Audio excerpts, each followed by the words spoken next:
we can get to see a stunning reconstruction, a lifelike reconstruction of a Stone Age woman. Her fur clothes were mixed with moose brains.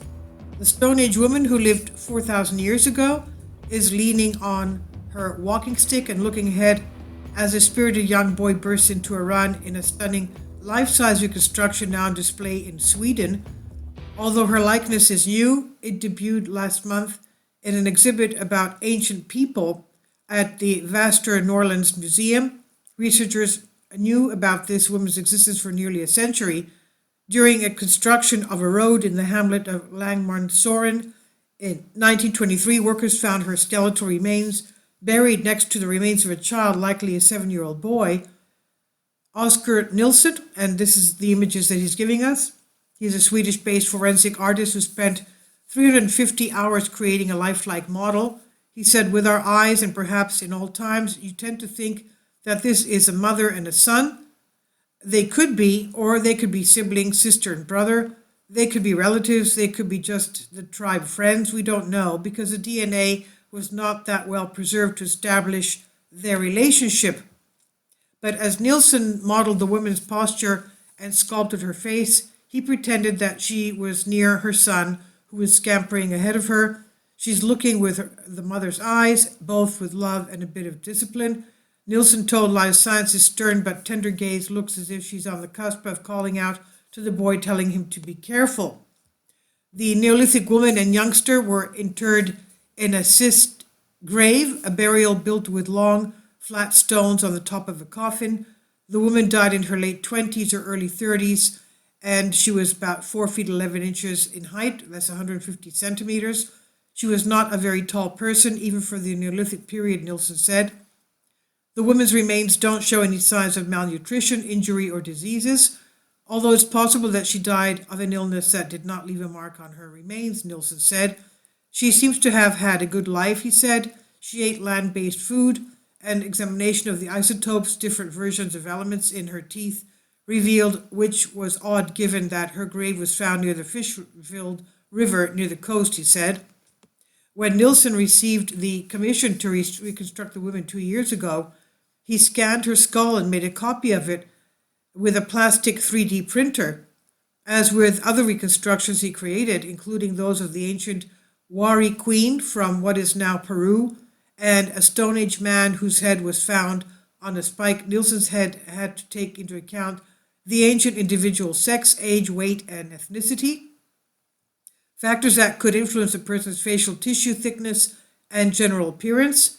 But because the woman's DNA was too degraded, he was not sure about her genetic background, hair, or eye color.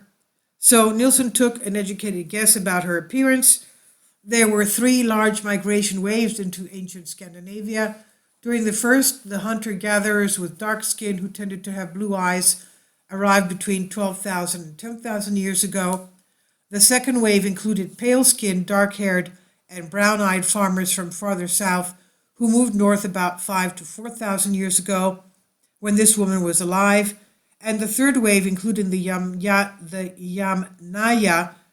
also spelled Ymna, Yamna culture, from the modern-day Ukraine, who were a bit darker skinned than the farmers and brought the art of metal making with them when they arrived about 3,500 years ago, making them the first Bronze Age culture in the region, Nilsson explained. Based on his information, he gave the woman brown hair and eyes and light skin like the farmers. Even so, the woman was not necessarily a full-time farmer. She likely participated in a mixture of hunting and gathering, as well as agricultural practices, he says. He said, we can't say for sure whether she was living a nomadic life. If she was living a life of the early farmers, it's impossible to say, he said, but we have chosen to make the safest interpretation, which she was both because, of course, there was a transition period of many hundreds of years when they left the old way of living. Fancy furs, Stone Age style. In the reconstruction, the woman from Langmornsoren is dressed head to toe in fur and leather. This is the work of Helena Garum, a Swedish-based independent archaeologist who uses Stone Age techniques for tanning leather. Before dressing the model, Joram studied the ancient climate, landscape, vegetation, and animal life of Neolithic Langmore and Soren, and based on what she uncovered, she designed the woman's clothes out of deer, moose, and elk, and the shoes out of reindeer, beaver, and fox. The woman likely stuffed hay inside the shoes for padding, noted Joram, who took inspiration from clothing worn by indigenous Americans and indigenous Siberians, as well as the leather clothing of the Ozti, the Iceman mummy, who lived about 5,300 years ago in the Italian Alps. Preparing the clothes entailed hours of labor. Joram, who acquired real animal remains, scraped the flesh off the skins, then put them in a river, and the method that helps loosen the fur from the skin. Next, she scraped off the fur and slathered on a solution made of moose brain, a fatty mixture that bonds with skin fibers.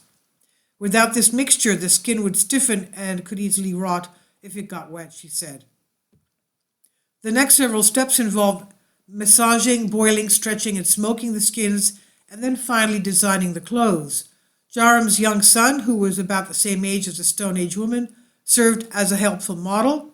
Joram said she made the clothing as comfortable and practical as possible, for instance, by not putting a seam on the top of the shoulder where water might seep in during rainy weather.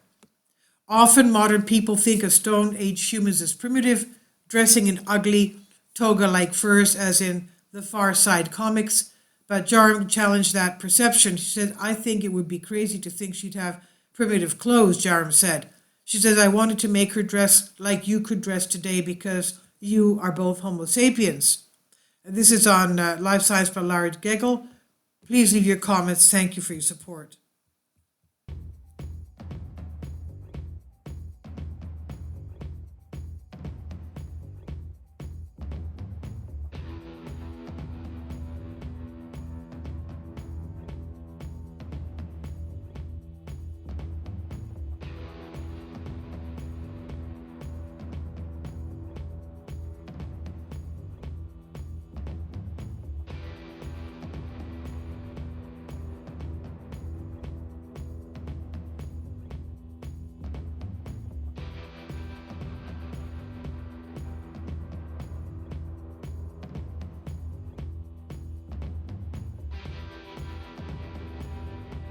Support my Patreon account. The daily posts are 5 videos daily, and they are totally different from what I have on my YouTube channel. Thank you so much for your support and that you find all my content so interesting. You'll find the Patreon account details in the description box below.